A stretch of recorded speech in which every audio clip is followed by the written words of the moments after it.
നമസ്കാരം. ഞാൻ Sandra, consultant psychologist at nerve mind and behaviour centre. നമ്മൾ ഇന്ന് സംസാരിക്കാൻ പോകുന്ന വിഷയം സ്കിസോറ്റിപ്പൽ പേഴ്സണാലിറ്റി ഡിസോർഡറിനെ കുറിച്ചിട്ടാണ്.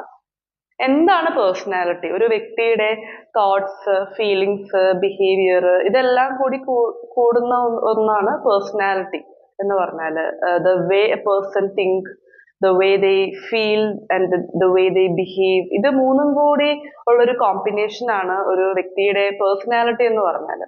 അപ്പൊ ഈ പേഴ്സണാലിറ്റി ആ വ്യക്തിക്കും ആ വ്യക്തിനായിട്ട് ബന്ധപ്പെട്ടിരിക്കുന്ന മറ്റുള്ളവർക്കും ഒരു ബുദ്ധിമുട്ടാവുന്നുണ്ടെങ്കിൽ, അല്ലെങ്കിൽ അവരുടെ ഡെയിലി ലൈഫ് ഫങ്ഷനിങ്ങിനെ അത് എഫക്ട് ചെയ്യുന്നുണ്ടെങ്കിൽ, അപ്പോഴാണ് നമ്മളതൊരു പേഴ്സണാലിറ്റി ഡിസോർഡർ ആണെന്ന് പറയുന്നത്, അല്ലെങ്കിൽ ഒരു വ്യക്തിത്വ വൈകല്യം എന്ന് പറയുന്നത്.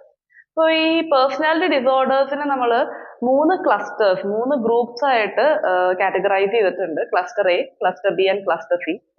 അപ്പോൾ സ്കിസോറ്റിപ്പൽ പേഴ്സണാലിറ്റി ഡിസോർഡർ എന്ന് പറയുന്നത് ക്ലസ്റ്റർ എയിൽ വരുന്ന ഒരു ടൈപ്പ് ഓഫ് പേഴ്സണാലിറ്റി ഡിസോർഡർ ആണ്.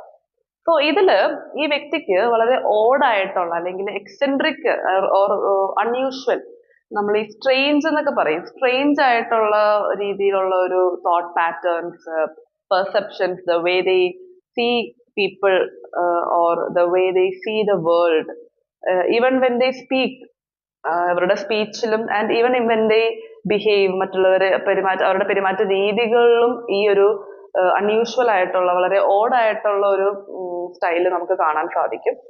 സോ ഇതൊരു ഏർലി അഡൾട്ട്ഹുഡ്, അല്ലെങ്കിൽ നമ്മളൊരു ടീനേജ് ഒക്കെ കഴിഞ്ഞ് ആ ഒരു അഡൾട്ട്ഹുഡിലേക്ക് കടക്കുന്ന ഒരു ടൈമില് നമ്മുടെ പേഴ്സണാലിറ്റിയുടെ ഒരു ഫോർമേഷൻ, അതുപോലെ തന്നെ പല ചേഞ്ചസ് വരുന്ന ഒരു ടൈമാണ്. ഈ സമയത്ത് നമുക്ക് ഇതിനുള്ള പല സിംറ്റംസും കാണാം. ആൻഡ് ഇത് കമ്പാരിറ്റീവ്ലി കൂടുതലും മെയിലിലാണ് ഇത് കാണുന്നത്. സ്ത്രീകളിൽ കാണുന്നതിനേക്കാളും കൂടുതൽ ഇത് മെയിലിലാണ് ഇത് കാണുന്നത്. ആൻഡ് ഇതിന്റെ ലക്ഷണങ്ങൾ എന്ന് പറയുമ്പോൾ അതിലൊന്നാമത്തേത്, അവർക്ക് ഒരുപാട് ഈ പറയുന്ന സോഷ്യൽ റിലേഷൻഷിപ്സ് ഭയങ്കര ഫോം ചെയ്യാനായിട്ട് അവർക്ക് ഭയങ്കര ബുദ്ധിമുട്ടായിരിക്കും. സോഷ്യൽ ആങ്സൈറ്റി, ഓൺഗോയിങ് ആയിട്ടുള്ള സോഷ്യൽ ആങ്സൈറ്റി ഇവർക്ക് ഉണ്ടാകും. അതായത് കൂടുതലും അവരുടെ ക്ലോസ് റിലേഷൻഷിപ്സ് വളരെ വളരെ ഫാമിലി, അവരുടെ ഫസ്റ്റ് ഡിഗ്രി റിലേറ്റീവ്സ് ആയിരിക്കും അവർക്ക് ആകെ ഉണ്ടാവുന്ന ഒരു റിലേഷൻഷിപ്പ് എന്ന് പറഞ്ഞാൽ. അതല്ലാതെ ഒരു മറ്റുള്ളവരുമായിട്ടുള്ള ഒരു ഇന്ററാക്ഷൻസ് ഒക്കെ വളരെ കുറവായിരിക്കും. ആൻഡ് അതിൽ അവർ വളരെ ഡിസ്കംഫേർട്ട് ഫീൽ ചെയ്യും. ഭയങ്കര ഒരു ഇന്റൻസ് ആയിട്ടുള്ള ഒരു ഡിസ്കംഫേർട്ട് ഇവർക്ക് ഫീൽ ചെയ്യും. ആൻഡ് ഇമോഷണലി വൈസ് ആണെങ്കിലും ഇമോഷൻസ് അവർക്ക് വളരെ വളരെ ലിമിറ്റഡ് ആയിട്ടുള്ള ഒരു ഇമോഷണൽ റെസ്പോൺസ് ആയിരിക്കും ഇവർക്ക് ഉണ്ടാവുന്നത്. അവരുടെ വളരെ ഫ്ലാറ്റ് ഇമോഷൻസ് ആയിരിക്കും. And which is also not social. അത്ര സോഷ്യൽ ആയിട്ടുള്ള ഒരു ഇമോഷണൽ റെസ്പോൺസ് ആയിരിക്കില്ല അവരിൽ ഉണ്ടാവുന്നത്. And they have this magical thinking, അല്ലെങ്കിൽ നമ്മൾ ഓഡ് തിങ്കിങ് എന്നൊക്കെ പറയും. ലൈക്ക് ഇപ്പോ ഒരു ബ്ലാക്ക് കാറ്റിനെ കണ്ടാൽ അതൊരു ബാഡ് ലക്ക് ആണ് എന്ന് ചിന്തിക്കുന്ന വളരെ വളരെ സൂപ്പർസ്റ്റീഷ്യസ് ആണ് ഇവര്. അതായത് കുറെ അന്ധവിശ്വാസങ്ങളൊക്കെ ഉള്ള, ഇപ്പോ സൂപ്പർ നാച്ചുറൽ പവേഴ്സ് ഉണ്ടെന്ന്, ദേ believe that they have got super natural powers, paranormal powers, or അവർക്ക് എന്തോ എക്സ്ട്രാ ഓർഡിനറി ഒരു പവർ ഉണ്ട് എന്ന് ബിലീവ് ചെയ്യുന്ന ഒരു കൂട്ടം ആളുകളാണ് ഇവര്. And also they have paranoia, like ഇപ്പോ സംശയം, മറ്റുള്ളവരെപ്പോഴും ഒരു സംശയത്തിന്റെ കണ്ണുകളിലൂടെ നോക്കുക. അവർക്ക് they will be always suspicious about others, and also constant doubt about the loyalty of others. മറ്റുള്ളവരെ വിശ്വസിക്കാൻ അവർക്ക് ഭയങ്കര ബുദ്ധിമുട്ടാണ്. And also they have this idea of reference, എന്ന് വെച്ചാൽ ആളുകൾ നമ്മളെ കുറിച്ചാണോ സംസാരിക്കുന്നത്, അതോ നമ്മളെ പറ്റിയിട്ടാണോ അവര് നമ്മളെ ക്രിട്ടിസൈസ് ചെയ്യുന്നു, അല്ലെങ്കിൽ നമ്മളെ കുറിച്ച് നമ്മളെയാണോ അവർ എയിം ചെയ്യുന്നത് എന്നുള്ള രീതിയിലുള്ള ഒരു ചിന്താഗതിയും, like they incorrectly interpret events. അതായത് ഒട്ടും ഹാംഫുൾ ആയിട്ടുള്ള ഒരു ഇവന്റ്സ്, ഹാംലെസ് ആയിട്ടുള്ള ഇവന്റ്സ് ആണെങ്കിലും അതിനെന്തോ ഒരു പ്രശ്നമുണ്ട്, അല്ലെങ്കിൽ അത് എന്നെ ടാർഗറ്റ് ചെയ്യണേണ് എന്നുള്ളൊരു തരത്തിലുള്ള ഐഡിയാസ് ഓഫ് റെഫറൻസ് ഉണ്ടാകും. ആൻഡ് ഓൾസോ ദേ ഫീൽ ഒരു ഇല്യൂഷൻ ഫീലിങ്സ് ഉണ്ടാവും. ലൈക്ക് ഇപ്പോ ഇവിടെ ഒരു സ്ഥലത്ത് ഇല്ലാത്തൊരു വ്യക്തി അവിടെ അവർക്ക് കാണുന്നതായിട്ട് അവരുടെ പ്രസൻസ് അവർ ഫീൽ ചെയ്യും. ഒരു ആബ്സെന്റ് ആയിട്ടുള്ള ഒരു വ്യക്തിയുടെ പ്രസൻസ് അവർ ഫീൽ ചെയ്യും. അത്തരത്തിലുള്ള ഇല്യൂഷൻസ്, ഹാലൂസിനേഷൻസ് അവർക്ക് ഉണ്ടാവും. And also their way of dressing is also very odd and strange. അവരുടെ ഡ്രസ്സിങ് വളരെ മെസ്സി ആയിട്ടുള്ള ഡ്രസ്സിങ് അപ്പ് ആയിരിക്കും. ആൻഡ് ഓൾസോ ഒരു ഓഡ്ലി മാച്ച്ഡ് ക്ലോത്ത്സ് ഒക്കെയാണ് അവർ കൂടുതലും അങ്ങനത്തെ ഡ്രസ്സിങ് രീതിയിലുള്ള ഒരു ഡ്രസ്സിങ് പാറ്റേൺ ഉണ്ടാവും. And even when they speak also റിയാലിറ്റിയിൽ നിന്നും ഡിറ്റാച്ച് ചെയ്തിട്ടുള്ള, റിയാലിറ്റിയിലോട്ട് ടച്ച് ഇല്ലാത്ത ഒരു രീതിയിലുള്ള സംസാര രീതികളൊക്കെ നമുക്ക് ഇവരിൽ കാണാൻ സാധിക്കും. ആൻഡ് ഓൾസോ ഐ കോണ്ടാക്ട്, ഒരു മിനിമൽ ആയിട്ടുള്ള ഒരു ഐ കോണ്ടാക്ട് ഇവർക്ക് അത് മെയിൻറ്റെയിൻ ചെയ്ത് കൊണ്ടുപോകാൻ, ഒരു ഐ കോണ്ടാക്ട് കീപ്പ് ചെയ്യാനായിട്ട് ഇവർക്ക് ഭയങ്കര ബുദ്ധിമുട്ടായിരിക്കും. സോ ഇതൊക്കെയാണ് മെയിൻ ആയിട്ടും നമ്മൾ കാണുന്ന ഒരു സിംറ്റംസ്. ഇനി നമ്മൾ സ്കിസോഫ്രീനിയ എന്താണെന്ന് അറിയാം. Schizophrenia, സ്കിസോട്ടിപ്പൽ, schizoid. അപ്പൊ ഇത് മൂന്നും കേൾക്കുമ്പോൾ ഒരു സിമിലാരിറ്റി ഉണ്ടെങ്കിലും പക്ഷെ ഇത് മൂന്നും മൂന്നാണ്.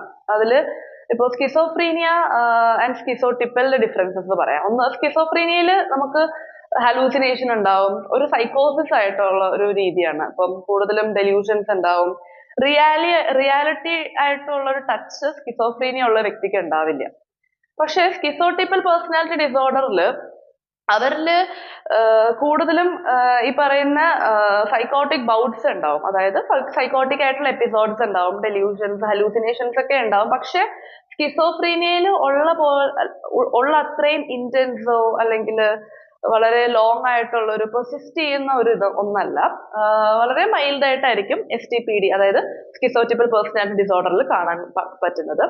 പിന്നെ സ്കിസോഫ്രീനിയ ഉള്ള ഒരു വ്യക്തിയുടെ അടുത്ത് നമുക്ക് ഒരിക്കലും ഇപ്പോ റിയാലിറ്റി, അവരുടെ ഡിസ്റ്റോർട്ടഡ് തോട്ട്സും റിയാലിറ്റിയും തമ്മിലുള്ള ഡിഫറൻസ്, ആ ഒരു അവയർനെസ് അവർക്ക് മനസ്സിലാക്കി കൊടുക്കാനായിട്ട് ഭയങ്കര ബുദ്ധിമുട്ടാണ്. അത് അവർക്ക് മനസ്സിലാക്കാൻ പറ്റില്ല.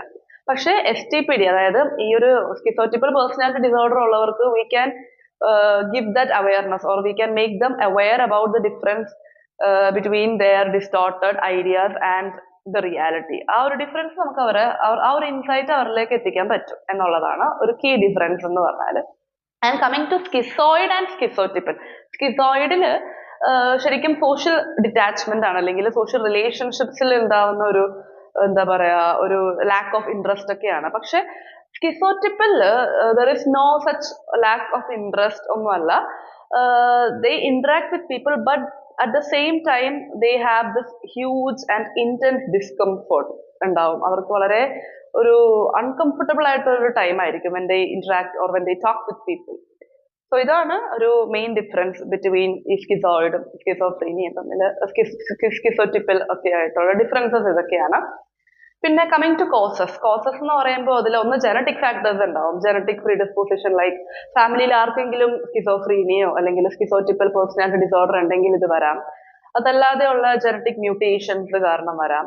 എൻവയോൺമെന്റൽ ഫാക്ടേഴ്സ് എന്ന് പറയുമ്പോൾ ചൈൽഡ്ഹുഡിൽ ഉണ്ടാവുന്ന ചൈൽഡ്ഹുഡ് അബ്യൂസ്, ഓർ ഇന്റൻസ് ആയിട്ടുള്ള ലോൺലിനെസ് ചൈൽഡ്ഹുഡിൽ എക്സ്പീരിയൻസ് ചെയ്തിട്ടുണ്ടെങ്കിൽ അതൊക്കെ ദാറ്റ് ക്യാൻ ഡെവലപ്പ് STPD. പിന്നെ coming to neurobiological factors.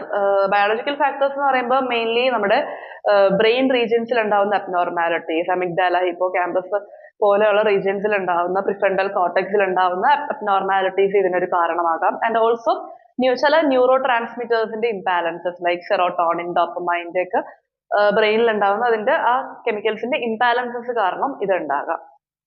Okay, so ഇതൊക്കെയാണ് കൂടുതലും ഒരു എന്താ പറയാ കോസൽ ഫാക്ടേഴ്സ് എന്ന് പറയാനായിട്ട്. And then other factors can be substance abuse. ഇപ്പോൾ അഡോളസൻസ് ടൈമിൽ സബ്സ്റ്റൻസ് ഡ്രഗ് അബ്യൂസ് ഉണ്ടെങ്കിൽ അത് അങ്ങനെ വരാം. Or chronic stress or anxiety ഉണ്ടെങ്കിൽ ഈ ഒരു STPD ഡെവലപ്പ് ചെയ്യാനുള്ള ചാൻസസ് ഉണ്ട്. സോ ഒരിക്കലും STPDയുടെ സിംറ്റംസ് കാണിക്കണം എന്നില്ല. മേ ബി ഇതിന് കൊമോബിഡ് ആയിട്ട് വരുന്ന ആങ്സൈറ്റി, ഡിപ്രഷൻ ഒക്കെ ആ ഒരു കാരണത്താലായിരിക്കാം ചിലപ്പോ ഹെൽപ്പ് സീക്ക് ചെയ്യാനായിട്ട് ഒരു ക്ലയന്റ് നമ്മളുടെ അടുത്തേക്ക് വരുന്നത്. പിന്നെ നമ്മൾ അതിനെ അനലൈസ് ചെയ്ത് അസസ്മെന്റ് ഒക്കെ കഴിയുമ്പോഴായിരിക്കും അവരുടെ ചൈൽഡ്ഹുഡ് ഹിസ്റ്ററി ഒക്കെ എടുത്ത് അവരുടെ റിലേഷൻഷിപ്സിനെ കുറിച്ചിട്ടും അതുപോലെ തന്നെ വർക്ക് ലൈഫ്, അത്തരത്തിലുള്ള മൊത്തത്തിലെ ഒരു റിയാലിറ്റി ചെക്കിംഗ് ഒക്കെ ചെയ്ത് കഴിയുമ്പോഴാണ് നമ്മൾ മനസ്സിലാവുന്നത് STPDയുടെ സിംറ്റംസ് അവിടെ ഉണ്ടെന്നുള്ളത്. സോ ഇതിന്റെ ട്രീറ്റ്മെന്റ് ഓപ്ഷൻസിലേക്ക് വരുമ്പോൾ മെയിൻലി സൈക്കോതെറാപ്പിയാണ്. Psychotherapy, talk therapy, cognitive behavioural therapy, അവരുടെ ഡിസ്റ്റോർട്ടഡ് ആയിട്ടുള്ള കോഗ്നിറ്റീവ് തോട്ട്സ്, ഇത്തരത്തിലുള്ള തോട്ട്സ് ഒക്കെ നമുക്ക് അതിനെ ചേഞ്ച് ചെയ്ത് അതെങ്ങനെയാണ് അവരുടെ ബിഹേവിയറിനെ ഡിസ്ട്രക്റ്റീവ് ബിഹേവിയർ ആക്കുന്നതൊക്കെ ആ ഒരു ചേഞ്ച് ചെയ്യണത് എങ്ങനെയാണ്, അത് നമുക്കതൊക്കെ അങ്ങനെ ആ ഒരു എന്താ പറയാ അത്തരത്തിലുള്ള അവയർനെസ് നമുക്ക് അവരിൽ കൊടുത്ത് ടോക്ക് തെറാപ്പിയിലൂടെ അത് ഹെൽപ്പ് ചെയ്യാം. പിന്നെ അതുപോലെ തന്നെ മെഡിക്കേഷൻസ്, ആന്റിസൈക്കോട്ടിക് മെഡിക്കേഷൻസ് യൂസ് ചെയ്യാം. ലോവർ ഡോസിൽ മെഡിക്കേഷൻസ് യൂസ് ചെയ്തിട്ട് നമുക്കത് ട്രീറ്റ് ചെയ്യാൻ പറ്റും.